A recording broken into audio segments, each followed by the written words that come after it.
Senang sekali dapat bergabung bersama kami pada hari ini dalam ibadah online CCC. Bagi Bapak Ibu yang baru pertama kali bergabung bersama kami dalam ibadah online ini, kami mengucapkan selamat bergabung. Firman Tuhan dan perjamuan kudus pada minggu ini akan dilayani oleh Pastor Swandoko Roslim. Mari kita siapkan hati dan pikiran kita untuk memuji dan memuliakan nama Tuhan. Sebelumnya mari kita bersatu dalam doa. Tuhan, terima kasih Tuhan atas berkat yang Kau berikan kepada kami pada hari ini ya Tuhan. Sekarang kami memulai ibadah online kami, kiranya Tuhan memberkati ibadah ini dari awal hingga pada akhirnya ya Tuhan. Terima kasih Bapa, hanya di dalam nama Tuhan Yesus kami sudah berdoa dan mengucap syukur.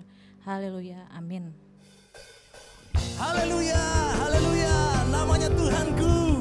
Kita akan tinggikan nama Tuhan, Dialah menara yang teguh, kota benteng perlindungan kita. Mari serukan. Namanya Tuhanku, menara yang teguh, kota benteng perlindunganku, Allah yang perkasa, Dia Bapa yang kekal, gunung batu keselamatanku. Engkau yang termulia di bumi di surga, termasyhur perkasa selamanya. Engkau yang berkuasa di dalam segala hal, ada kuasa dalam nama Yesusku. Haleluya.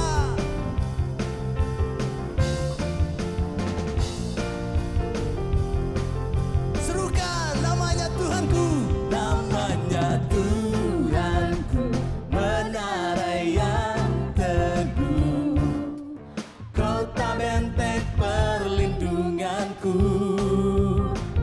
Allah yang perkasa, Dia Bapa yang kekal, gunung batu keselamatanku. Engkau yang termulia di bumi di surga, termasyhur perkasa selamanya.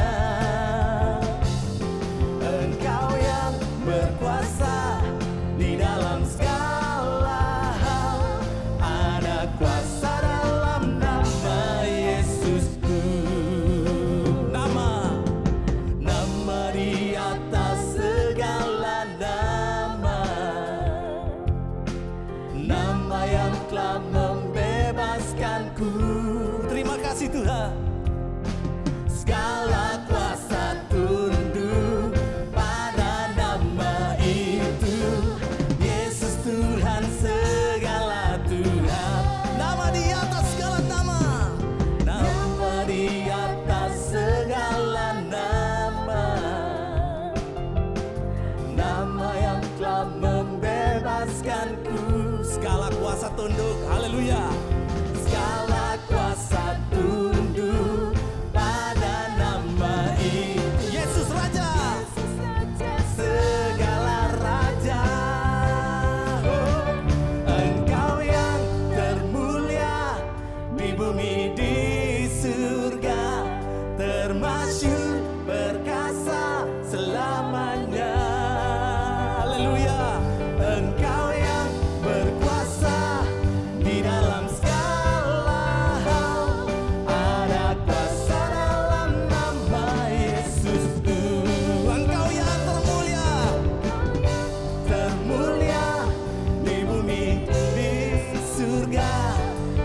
Sungguh nyata Tuhan kasih-Mu.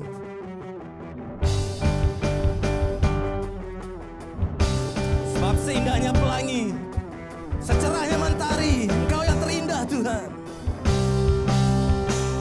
Yo! Seindahnya pelangi, secerahnya mentari, namun Kau yang terindah, hanya Kau yang termegah. Walau badai menghadang dan bumi pun bergoncang, Kau kan setia Tuhan. Namun Kau kan setia, menjagaku selamanya. Sungguh nyata, sungguh nyata kasih-Mu di sepanjang hidupku. Dengan darah-Mu Kau tebus dosaku. Sungguh nyata Tuhan, sungguh nyata kasih-Mu di sepanjang hidupku. Segenap hatiku hanyalah untuk-Mu. Amin, amin.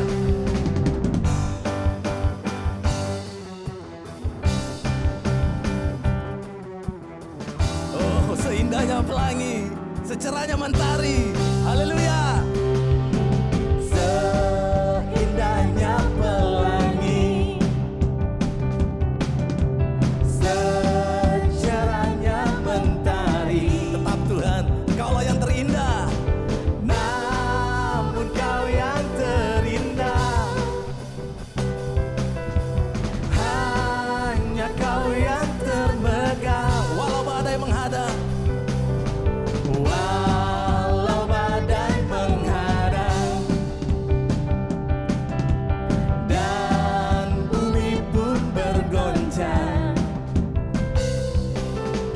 namun Kau kan setia, menjagaku selamanya.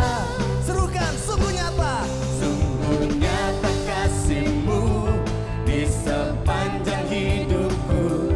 Dengan darah-Mu Kau tebus dosaku. Sungguh nyata kasih-Mu di sepanjang hidupku. Segenap hatiku hanyalah untuk-Mu. Sungguh nyata, sungguh nyata kasih-Mu di sepanjang hidupku. Dengan darah-Mu Kau tebus dosaku. Terima kasih Tuhan. Sungguh nyata kasih-Mu di sepanjang hidupku. Segenap hatiku hanyalah untuk-Mu. Segenap hatiku hanyalah untuk-Mu. Segenap hatiku hanyalah untuk-Mu. Oh, segenap hatiku, segenap hatiku hanyalah untuk-Mu.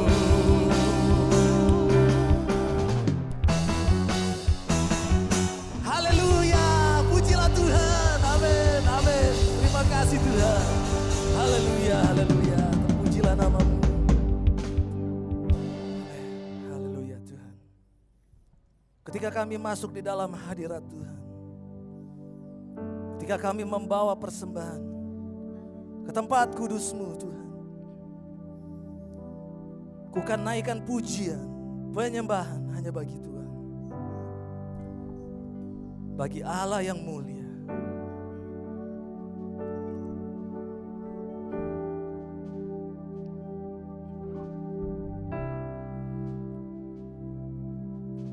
Saat ku masuk ke hadirat-Mu, bawa persembahan ke tempat kudus-Mu. Pujian ku naikkan, sembah ku berikan bagi-Mu Allah yang mulia. Kau layakkan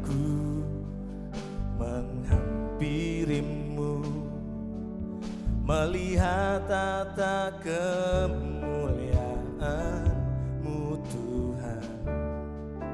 Pujian ku naikkan, sembah ku berikan bagi-Mu Allah yang mulia. Oleh kuasa darah-Mu Kau telah tebus dosaku. Kekudusan-Mu melingkupiku, kasih-Mu mengalir memulihkan hidupku. Sungguh besar anugerah-Mu, Kau selamatkan hidupku. Ku menjadi ciptaan yang baru oleh kuasa darah-Mu.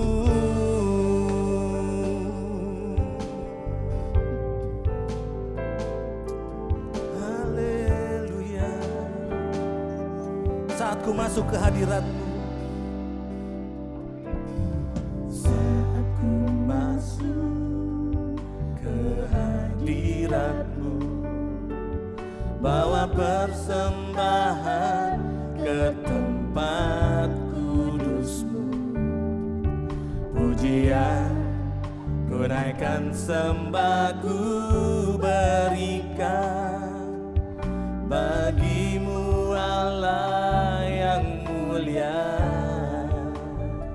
Kau layakkan-Ku, Kau layakkan-Ku menghampiri-Mu, melihat tata kemuliaan-Mu Tuhan. Pujian ku naikkan, sembah ku berikan bagi-Mu Allah yang mulia.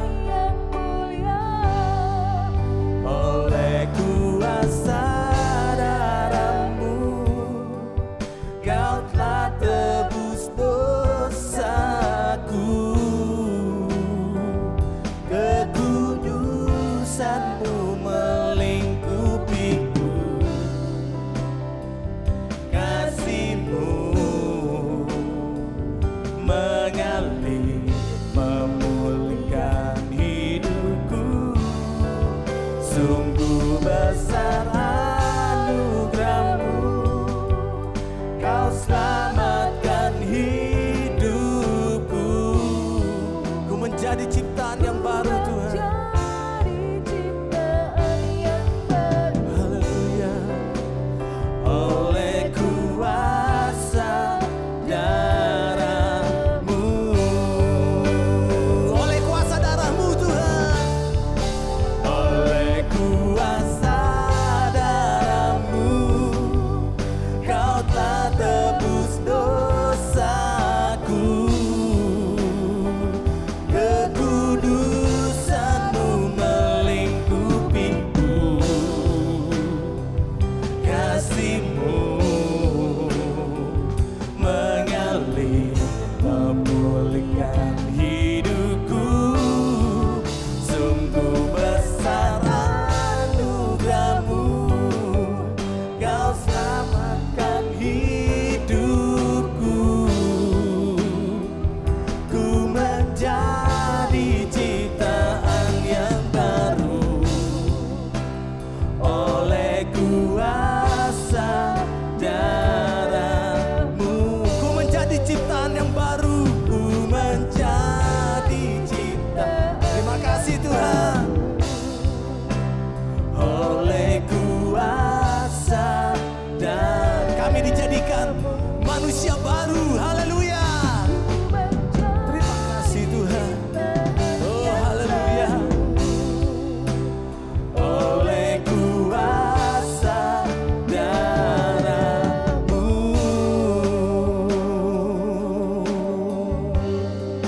Haleluya, haleluya.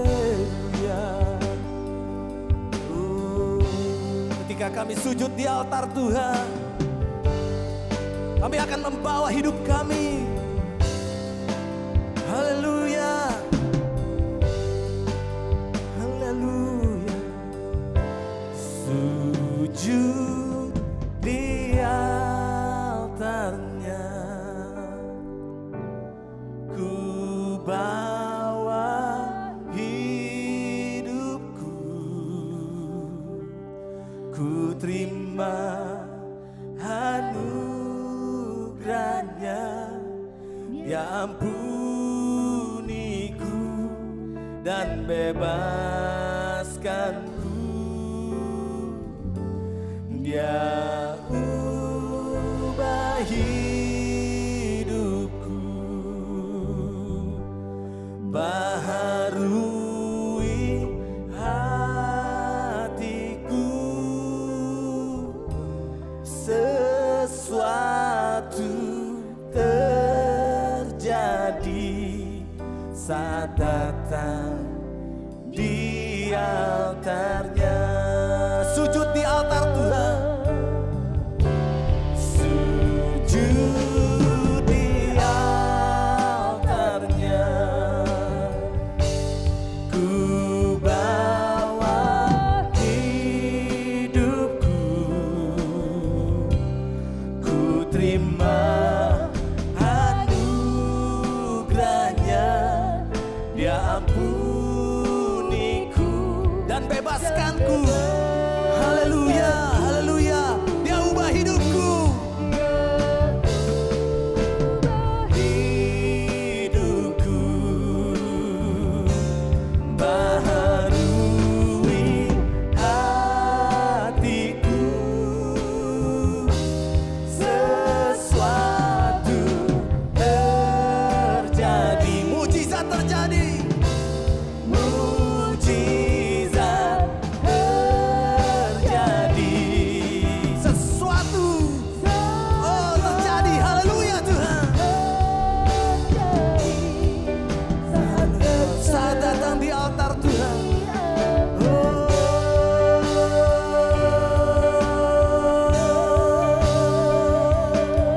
Haleluya. Haleluya. Sujud di altar Tuhan. Sujud di altar Tuhan. Oh, haleluya Tuhan. Haleluya. Kami menyembah Tuhan. Sujud, sujud, sujud di hadapan Allah yang Maha Kudus. Allah yang ditinggikan atas seluruh bangsa. Engkau Tuhan berkuasa di langit dan di bumi. Engkau ditinggikan oleh segenap umat manusia. Haleluya Tuhan. Haleluya. Haleluya. Haleluya.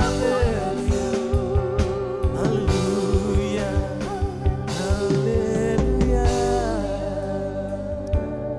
Haleluya. Terima kasih Tuhan. Kami sujud di hadapan-Mu. Haleluya, haleluya.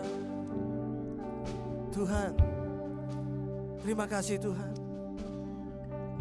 Terima kasih Tuhan. Terima kasih Tuhan.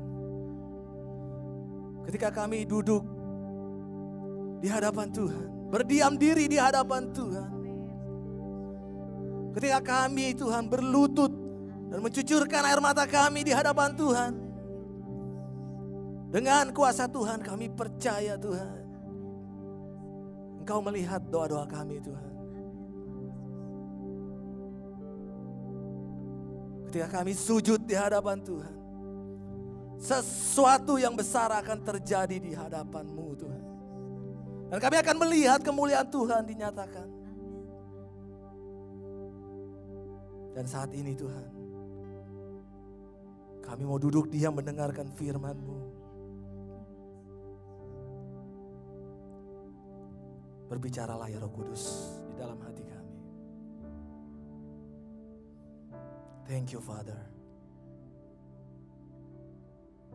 Amin. Selamat berjumpa kembali Bapak Ibu, saudara-saudara sekalian di dalam kasih Tuhan Yesus Kristus Juru Selamat kita. Kita akan mengikuti ibadah dan khususnya dalam pemberitaan firman yang masih harus secara virtual online.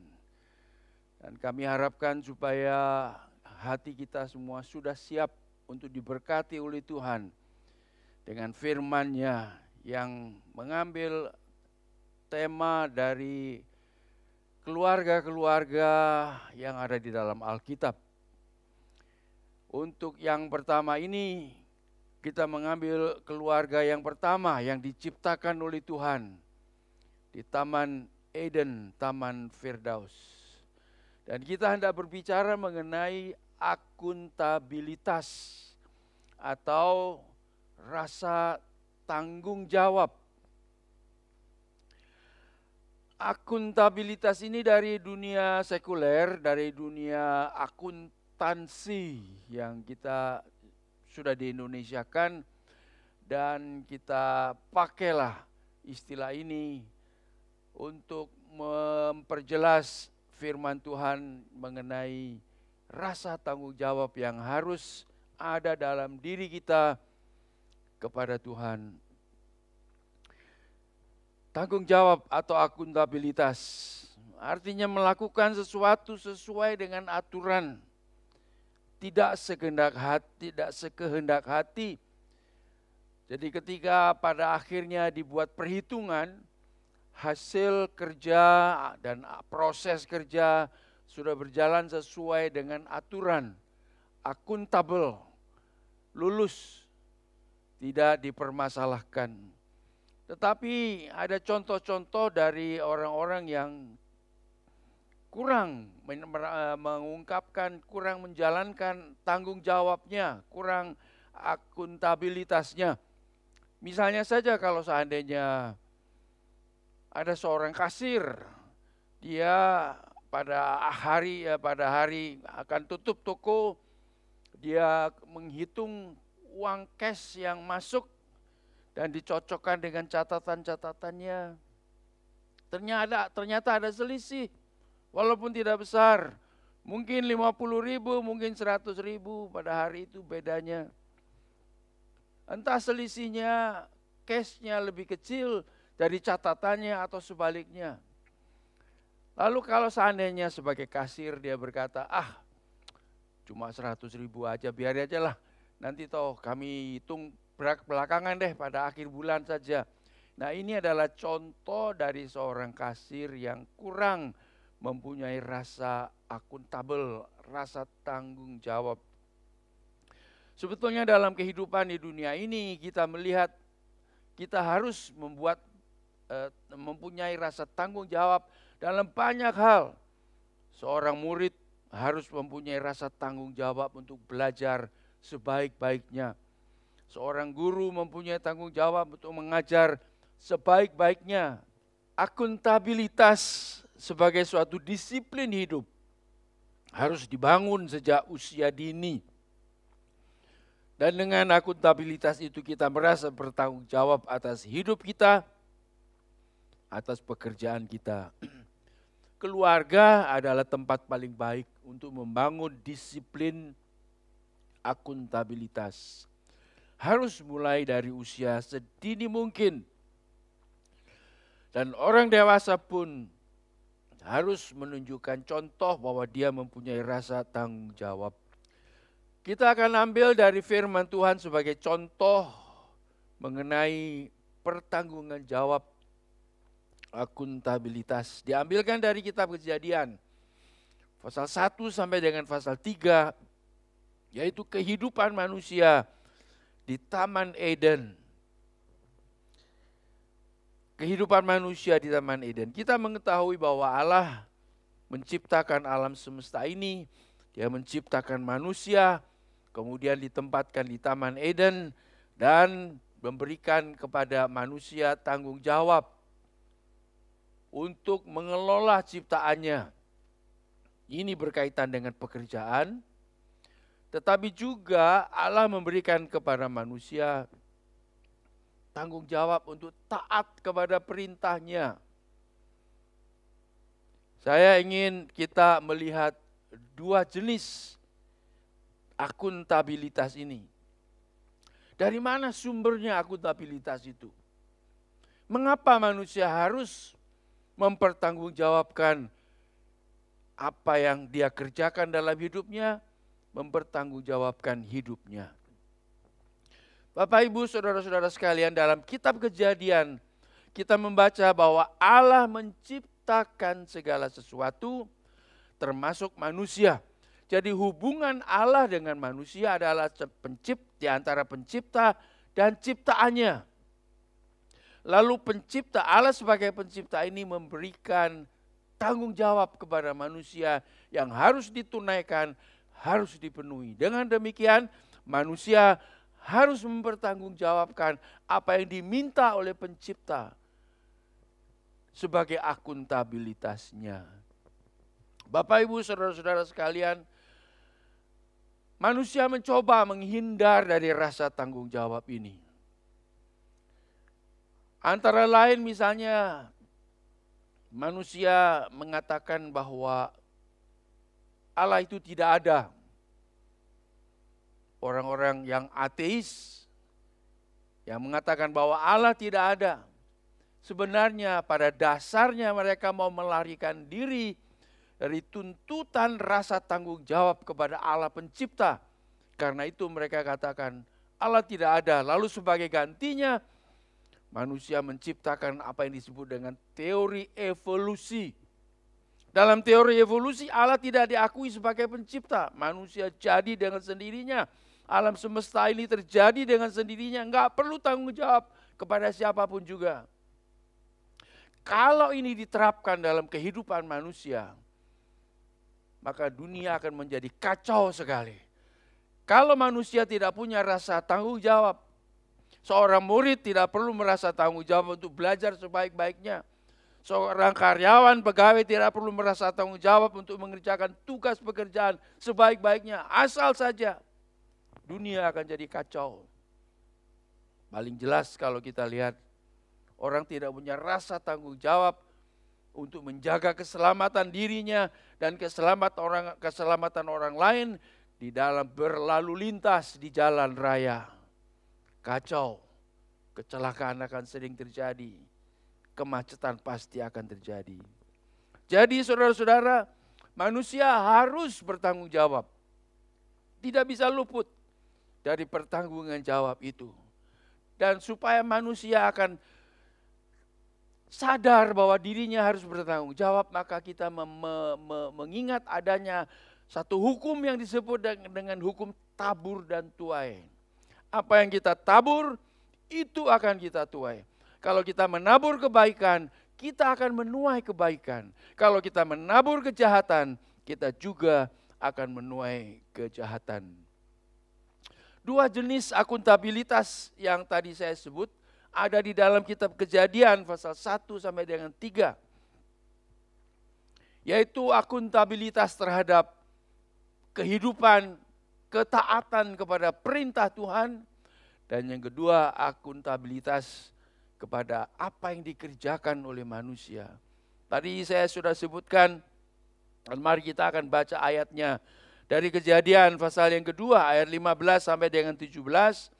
Kita lihat lebih dahulu akuntabilitas pertanggungan jawab yang Tuhan berikan kepada manusia untuk mentaati firman-Nya. Untuk menjaga hubungan persekutuan dengan Tuhan yang beres, tidak ada hal-hal yang salah yang mengganggu. Ini berkaitan dengan bagaimana kita menjalankan kehidupan kita, kehidupan rohani kita, hubungan kita dengan Tuhan. Kalau kita baca sekali lagi dalam kitab Kejadian pasal 2 ayat 15 sampai dengan 17 berbunyi demikian. Tuhan Allah mengambil manusia itu dan menempatkannya dalam Taman Eden untuk mengusahakan dan memelihara taman itu. Ini akuntabilitas yang pertama berkaitan dengan pekerjaan manusia. Lalu Tuhan Allah memberi perintah ini kepada manusia. Semua pohon dalam taman ini boleh kau makan buahnya dengan bebas, tetapi pohon pengetahuan tentang yang baik dan yang jahat itu Janganlah kau makan buahnya, sebab pada hari yang kau memakannya, pastilah engkau mati. Akuntabilitas yang kedua berkaitan dengan ketaatan manusia kepada perintah Tuhan yang kita sudah baca di dalam ayat yang ke-17 tadi. Ketaatan kepada perintah Tuhan, kepada firman Tuhan berkaitan dengan bagaimana kita menjalankan kehidupan kita. Dan yang kedua, akuntabilitas dalam bidang pekerjaan, yaitu bagaimana kita menjalankan pekerjaan-pekerjaan, kewajiban-kewajiban kita sehari-hari. Kita lihat lebih dahulu mengenai akuntabilitas yang pertama, pertanggungjawaban yang pertama yang Tuhan berikan kepada manusia supaya manusia taat kepada firman-Nya. Ternyata kita mengetahui di dalam cerita firman Tuhan pasal yang ketiga bahwa manusia tidak taat kepada perintah Tuhan. Hal yang dilarang, jangan makan buah larangan. Ternyata larangan itu dilanggar oleh karena seekor ular mempengaruhi Hawa.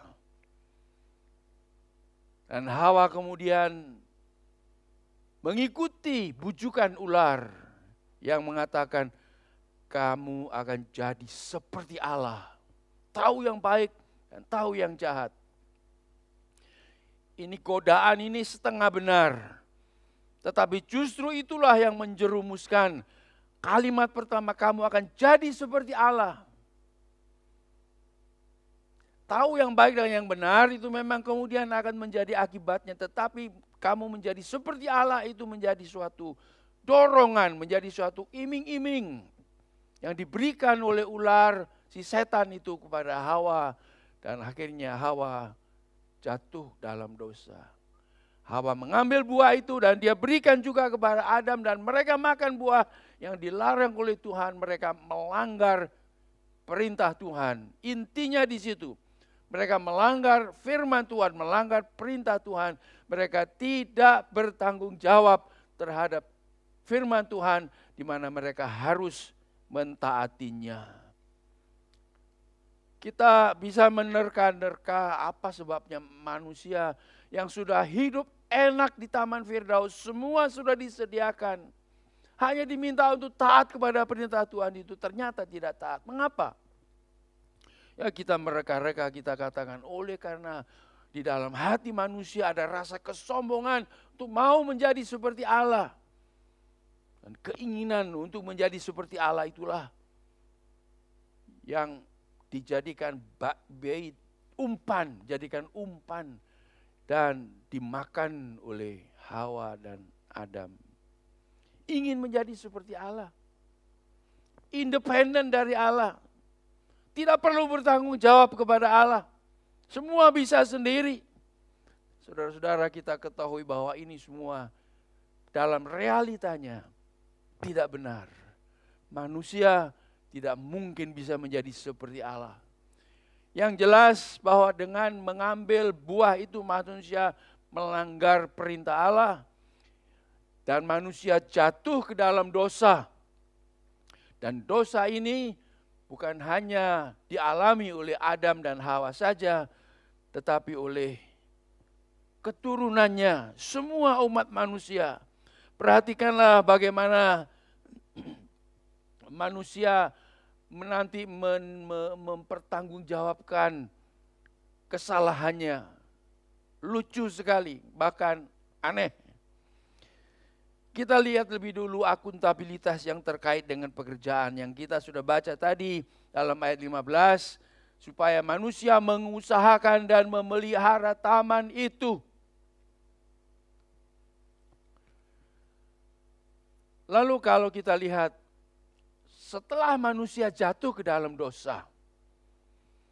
Itu mempengaruhi cara pikirnya, cara kerjanya, motivasi-motivasinya.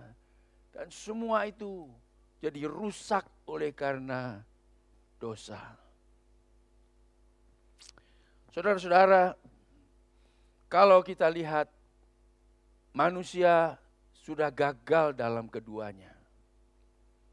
Kita masih melihat bagaimana hal-hal yang tidak baik, yang tidak bertanggung jawab dikerjakan oleh manusia sampai saat ini. Ada orang misalnya saja guru yang melakukan tindakan penyelewengan seksual terhadap murid-muridnya. Dan guru itu bukan hanya guru sekolah umum saja. Ada juga guru agama melakukan hal seperti itu. Kita melihat sampai sekarang ini manusia di mana-mana jatuh di dalam keinginan untuk bisa menikmati hidup ini. Manusia hidup secara koruptif.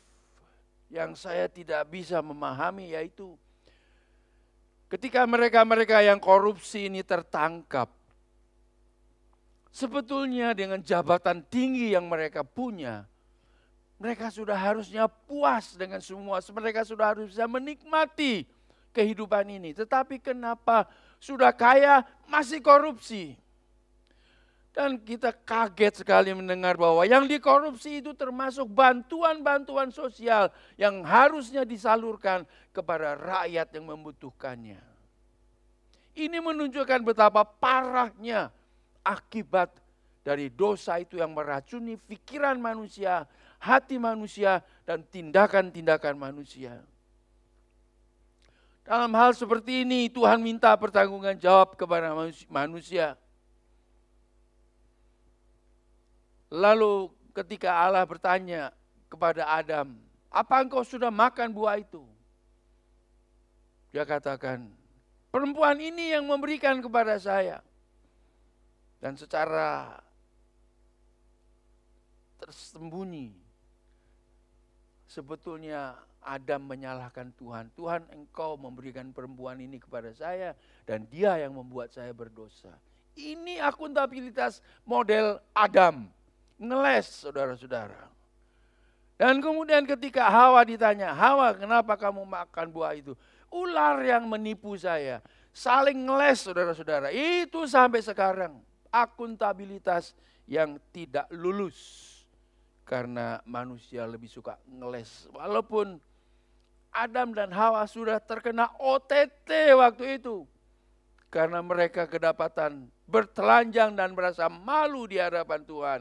Yang sebetulnya sebelumnya mereka tidak malu. Walaupun mereka bertelanjang di hadapan Tuhan. Tetapi setelah jatuh dalam dosa, mereka merasa malu. Artinya dosa itu menimbulkan guilty feeling dalam diri manusia.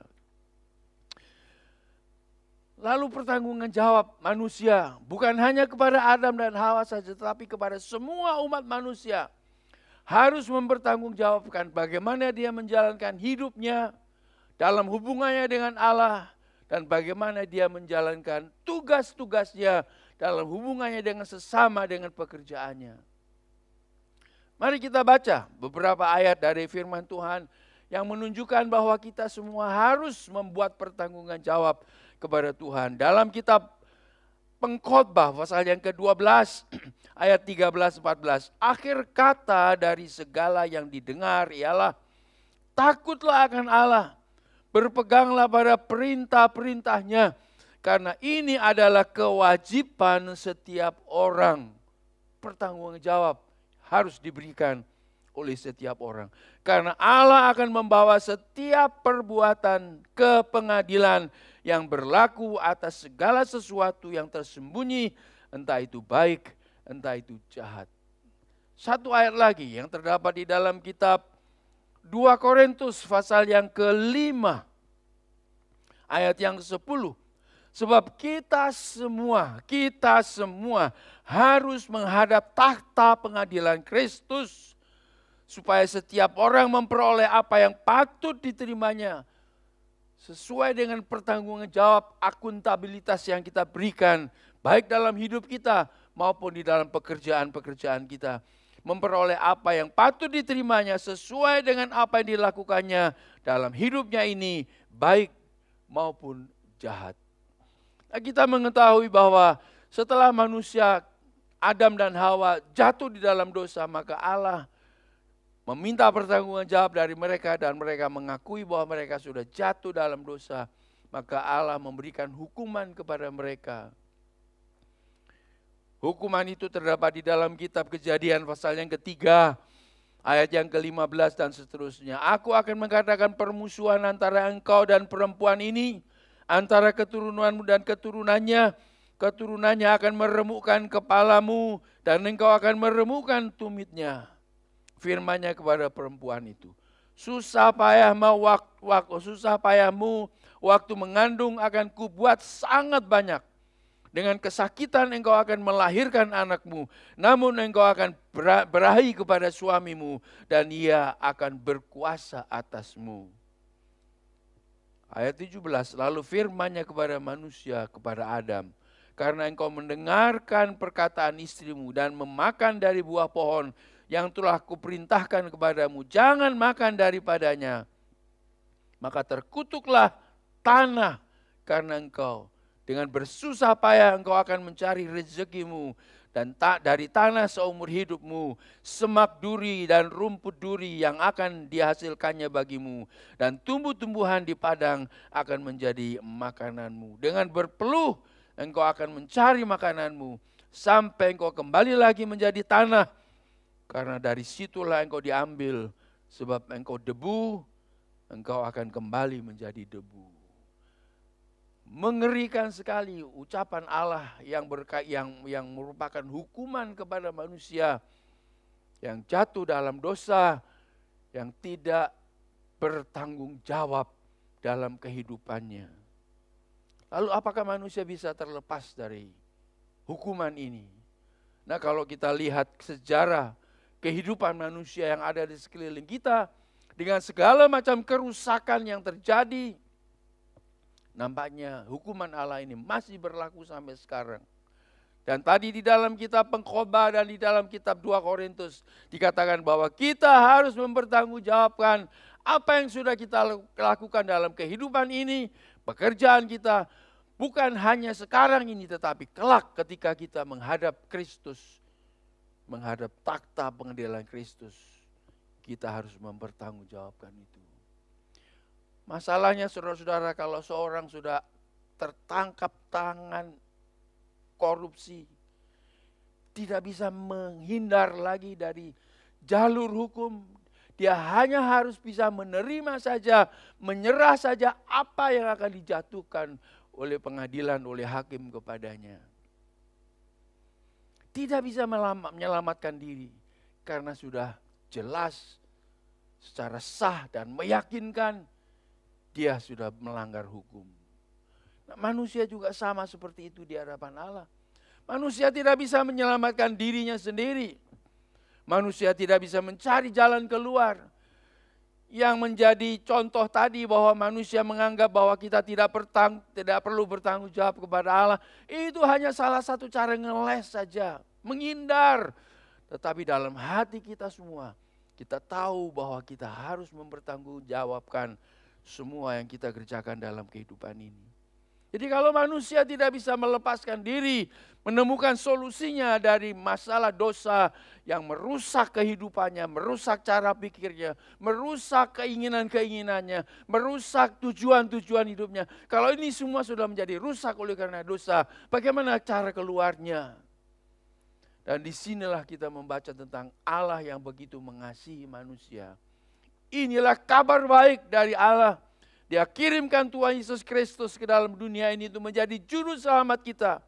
Dia mati di atas kayu salib, memikul segala dosa kita. Semua akuntabilitas kita yang gagal, yang harus dipertanggungjawabkan, itu dibebankan kepada Tuhan Yesus di atas kayu salib. Sehingga kita yang percaya bebas dari hukuman Allah.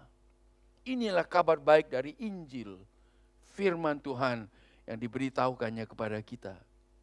Jadi, kita harus percaya kepada Tuhan Yesus yang sudah mati di kayu salib bagi kita, memikul dosa-dosa kita, menebus kita, supaya kita dibebaskan oleh Tuhan dari pertanggungan jawab yang harus kita berikan kepadanya, yang tidak memenuhi persyaratan oleh karena dosa-dosa itu. Kita disucikan oleh Tuhan, oleh pengorbanan penebusan dalam kematian Tuhan Yesus Kristus. Lalu setelah itu, apa yang harus kita lakukan? Apakah kita akan hidup semau-maunya saja? Tidak. Allah memberikan kepada kita firman-Nya supaya kita patuhi, supaya kita taati. Tetapi selain firman Allah ini yang harus kita taati, Allah juga memberikan Roh Kudus supaya kita dimampukan untuk melaksanakan firman Tuhan ini. Tapi saudara-saudara, semua ini akan menjadi satu bagian dari akuntabilitas kita kepada Tuhan, pertanggungan jawab kita kepada Tuhan. Lalu kembali kepada awal khotbah ini bahwa akuntabilitas, rasa tanggung jawab itu paling bagus diajarkan di dalam keluarga sejak dini. Waktu anak-anak masih kecil kita ajar mereka, nanti kalau melepas sepatu jangan dilemparkan saja, tetapi letakkan di tempatnya. Berikutnya kepada tanggung jawab yang lain, setelah sudah bisa diminta bantu orang tua dan seterusnya. Kita menanamkan rasa tanggung jawab kepada anak-anak itu sedini mungkin. Nah, saudara-saudara, di dalam kehidupan keluarga Kristen, dalam kehidupan iman Kristiani, setiap keluarga juga diminta oleh Tuhan untuk membangun disiplin tanggung jawab ini dalam diri anak-anak mereka. Sedini mungkin. Kita tidak perlu berkhotbah kepada anak-anak itu. Yang mereka perlukan supaya mereka bisa belajar memiliki rasa tanggung jawab, itu adalah melihat contoh yang diberikan oleh orang tua. Kalau kita katakan kepada anak-anak, jangan berdusta, maka orang tua tidak boleh berdusta. Kalau orang tua berdusta, maka ajaran perintahnya itu tidak akan ampuh lagi. Itu lemah dan anak-anak akan cari cara ngeles untuk melanggar perintah orang tua itu. Tetapi saudara-saudara, kembali kepada kisah bagaimana manusia jatuh ke dalam dosa. Dosa itu sudah merusak tatanan kehidupan ini. Pola hidup kita, tujuan-tujuan hidup kita sudah dirusak, dikotori oleh dosa.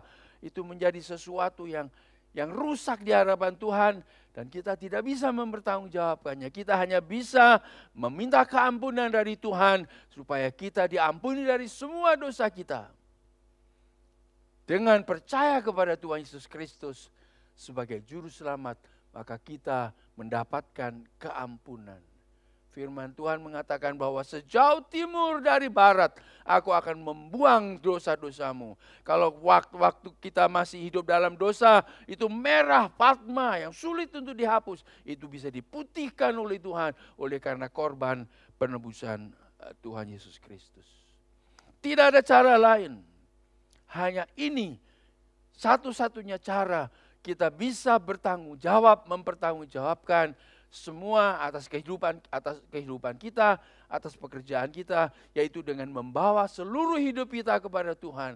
Kalau kita sudah jelas, kita sudah tahu bahwa kita berbuat salah, kita gagal dalam membuat pertanggungan jawab, baik terhadap kehidupan kita maupun terhadap pekerjaan-pekerjaan yang kita lakukan. Seperti misalnya tadi saya berikan contoh, kita korupsi, kita memperkaya diri dengan cara yang salah, kita tidak adil, kita tidak jujur dan sebagainya. Kalau kita sudah tahu bahwa kita salah dalam hal itu, mari saya ajak kita semua datanglah kepada Tuhan dan minta keampunan dari Tuhan. Itu satu-satunya cara kita bisa membereskan masalah akuntabilitas, pertanggungjawaban kita kepada Tuhan. Karena semua kesalahan dan dosa kita dipikulkan kepada Tuhan Yesus sehingga kita dibebaskan. Sama seperti seorang yang berhutang. Dia tidak mampu membayar, tetapi kemudian ada temannya yang menolong dia, nanti saya yang bayar hutangmu. Maka orang penghutang ini tidak bisa ditagih lagi. Dia dibebaskan dari pertanggungan jawab hutangnya. Bapak, Ibu, saudara-saudara sekalian, kita akan mengakhiri ibadah khotbah ini dengan perjamuan kudus. Dan saya ingin mengajak kita semua untuk bertanya dalam diri kita tentang akuntabilitas kita, pertanggungan jawab hidup kita. Apa yang kita sudah jalankan dalam kehidupan ini. Pertanggungan jawab atas pekerjaan-pekerjaan kita, tugas-tugas kita, kewajiban-kewajiban kita. Kita mau bertanya. Dan kalau seandainya ada sesuatu yang salah, ada yang kurang, yang kita harus bereskan di hadapan Tuhan, mari saya ajak kita bersama-sama mengikuti perjamuan kudus ini dengan memohon keampunan dari Tuhan. Oleh karena Tuhan Yesus sudah memikul dosa-dosa kita di atas kayu salib. Mari kita tunduk kepala, kita tutup mata. Dan saudara boleh mengambil unsur-unsur perjamuan kudus. Nanti pada waktunya nanti kita makan dan minum bersama-sama. Ini adalah suatu tradisi, suatu sakramen yang dilakukan oleh gereja yang berkaitan erat sebagai lambang dari tubuh, sebagai lambang dari penebusan yang dikerjakan oleh Tuhan Yesus di atas kayu salib ketika Dia mati menebus dosa-dosa kita. Pada malam itu ketika Tuhan akan diserahkan, Dia mengambil roti. Dia pecah-pecahkan roti itu lalu Dia berikan kepada murid-muridnya sambil berkata, makanlah, inilah tubuhku yang dihancurkan bagimu. Untuk keampunan dosamu, untuk penebusan dosamu. Barang siapa percaya, dosanya diampuni. Mari kita makan bersama-sama dalam nama Tuhan Yesus.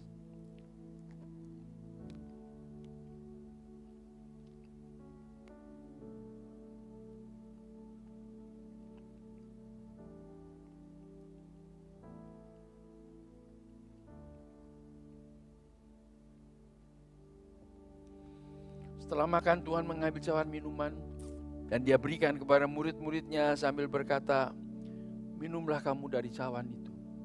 Dalamnya ada perjanjian-perjanjian baru yang dimeteraikan oleh darahnya. Perjanjian-perjanjian yang dimeteraikan oleh darah Yesus Kristus itu termasuk juga jalan keampunan bagi dosa-dosa kita. Pemberesan dari akuntabilitas kita yang masih kurang. Rasa tanggung jawab kita yang salah, yang tidak berkenan kepada Tuhan, itu perlu dibereskan.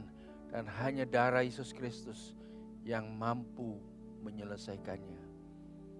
Kalau ada di antara saudara yang mau mengakui dosanya, sambil kita minum perjamuan ini, berdoalah dalam hatimu, Tuhan ampunilah dosa-dosa saya. Kemarin saya sudah menipu orang, ampunilah saya. Minggu lalu saya sudah berkelahi dengan istri saya, ampunilah dosa-dosa saya. Tuhan, saya tidak memberikan teladan yang baik kepada anak-anak saya, ampunilah dosa-dosa saya. Datanglah dan sambil minum minuman perjamuan ini, berdoa minta keampunan dari Tuhan. Dalam nama Tuhan Yesus Kristus, kita minum bersama-sama.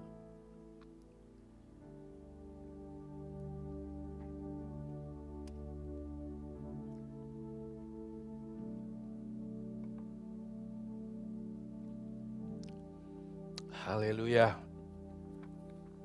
Firman Tuhan telah disampaikan yang memberikan kepada kita solusi jalan keluar untuk kehidupan kita yang nampaknya belum memenuhi syarat dalam pertanggungan jawab kita kepada Tuhan. Akuntabilitas kita masih kurang. Firman Tuhan sudah memberikan kepada kita solusinya. Dan berbahagialah kita yang mau mentaati firman ini. Dosa-dosa kita diampuni oleh Tuhan. Selesai dari ibadah ini, maka Allah menyatakan saudara hidupmu bersih. Tidak perlu bertanggung jawab lagi atas dosa-dosa masa lalumu. Yang sudah diakui, Tuhan mengampuni. Kiranya Tuhan memberkati saudara semua. Mari kita berdoa mengakhiri ibadah ini. Bapa kami dalam sorga, terima kasih karena Engkau hadir dalam ibadah ini, hadir di setiap rumah, setiap pribadi yang mengikutinya. Dan kami telah menaikkan doa-doa kami kepadamu. Kami menyadari sebagai manusia yang berdosa, kami tidak mampu melakukan perintah-perintah Tuhan, tidak mampu hidup seperti yang Tuhan kehendaki. Karena itu Tuhan ampuni kami. Tuhan tolong kami oleh Roh-Mu yang kudus, sehingga kami dimampukan untuk melakukan, mentaati firman Tuhan, dan hidup sesuai dengan kehendak Tuhan. Dibasuh, dibersihkan, dikuduskan oleh darah Tuhan Yesus Kristus. Berkatilah setiap pribadi, setiap keluarga yang mengikuti ibadah hari ini. Tuhan menyertai mereka dalam semua aktivitas mereka.